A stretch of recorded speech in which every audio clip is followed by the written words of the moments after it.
Metro রেলটা অনেকটা local বাসের মতো, যদিও ঘুরেছিলাম বেশ, তবে আমি ঘামতে ঘামতে শেষ। মেট্রো রেল থেকে কিছুটা ভিউ নিয়ে নিলাম, আমার কাছে অনেকটাই ভালো লেগেছিল। তারপর আমরা গিয়েছিলাম সেই ঐতিহাসিক প্রেমের পার্কে। এই পার্কে আমাদের সাথে কি কি ঘটেছিল অবশ্যই জানতে পারবেন সম্পূর্ণ ভিডিও দেখলে। সেখান থেকে আমরা ডাইরেক্টলি চলে যাই সংসদ ভবনের দিকে। ঢাকা শহরে কোথায় কোথায় ঘুরেছিলাম অবশ্যই আজকের ভিডিওতে দেখতে পাবেন। তো চলুন দেখে আসি আজকে আমাদের সাথে কি কি ঘটেছে।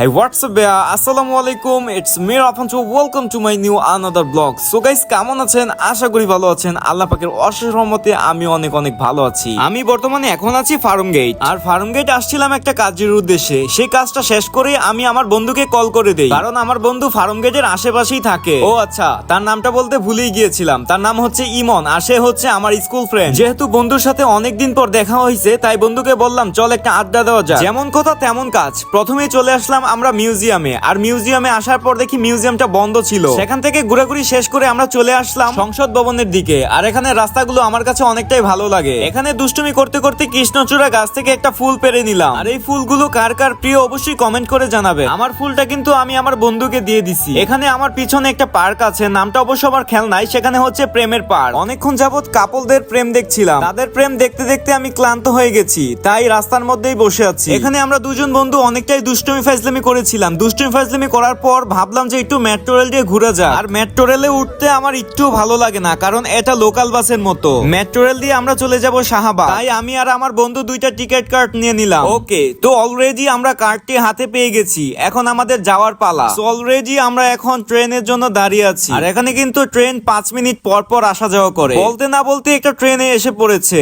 সেই ট্রেনের মধ্যে লোকাল বাসে থেকেও বেশি যাত্রী। তারপর আমরা আরেকটা ট্রেনের জন্য অপেক্ষা করি। সো অলরেডি ট্রেনটি কিন্তু চলে আসছে, আর আমরা ট্রেনের মধ্যে উঠে পড়েছি। আর ট্রেন থেকে শহরের ভিউটা কিন্তু অনেকটাই সুন্দর। আপনারা দেখতে পারতেছেন যে ট্রেনের ভিতরে কত লোক সংখ্যা। আমি আগে আপনাদেরকে বলেছিলাম যে মেট্রো রেলের ভিতরে লোকাল বাসে থেকেও বেশি যাত্রী থাকে। সো অনেক কষ্টে চাপাচাপি করে আমরা আবার আমাদের গন্তব্যে চলে আসি। আমরা এখন আছি রমনা পার্ক, আর এখানের ভিউটা কিন্তু অনেকটাই সুদর্শন এবং সুন্দর। আমার কাছে অনেকটাই ভালো লেগেছে। তো আমরা এখন একটা ছোট ভাইকে পেয়ে গেছি, তার সাথে একটু দুষ্টুমি ফাজলামি করব।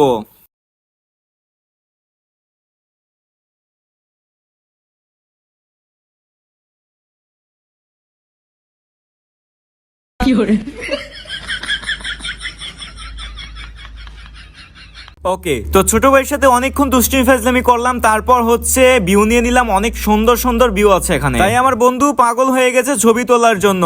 তো যেমন কথা তেমন কাজ, ছবি তুলতেছে। আমি অবশ্য ছবি তুলি নাই, কারণ হচ্ছে আমার মাথা আছে ঠিকই, কিন্তু আমার চুল নাই। যাই হোক, ব্যাপার না, এখন চুল নাই তো কি হয়েছে, নেক্সট টাইম আবার হবে। এখানকার ক্যামেরাম্যান গুলো কিন্তু আমাদের পরিচিত এবং ভাই ব্রাদার। এখানে অনেক দুষ্টুমি ফাজলামি করেছি এবং অনেক মজা করেছি। ভেবেছিলাম একটা মেয়ে পটাবো, কিন্তু আমার জন্য নয়, আমার বন্ধুর জন্য। আমার বন্ধু সবসময় সিঙ্গেল দাবি করে, কখনো তার মুখ থেকে শুনতে পাইনি যে সে মিঙ্গেল। যাই হোক, ব্যাপার না, অনেক দুষ্টুমি ফাজলামি করার পর এখন হচ্ছে বাসার উদ্দেশ্যে রওনা করব, কারণ অনেকটাই লেট হয়ে গেছে। তারপর আমি বন্ধুর কাছ থেকে বিদায় নিয়ে গাড়িতে উঠে পড়লাম। আপনারা ওই পাশে যে গাড়িগুলো দেখতেছেন, ওইটা হইতেছে গুলিস্তানের জ্যাম। এতটাই জ্যাম ছিল যা বলার মতো কোনো ভাষা ছিল না।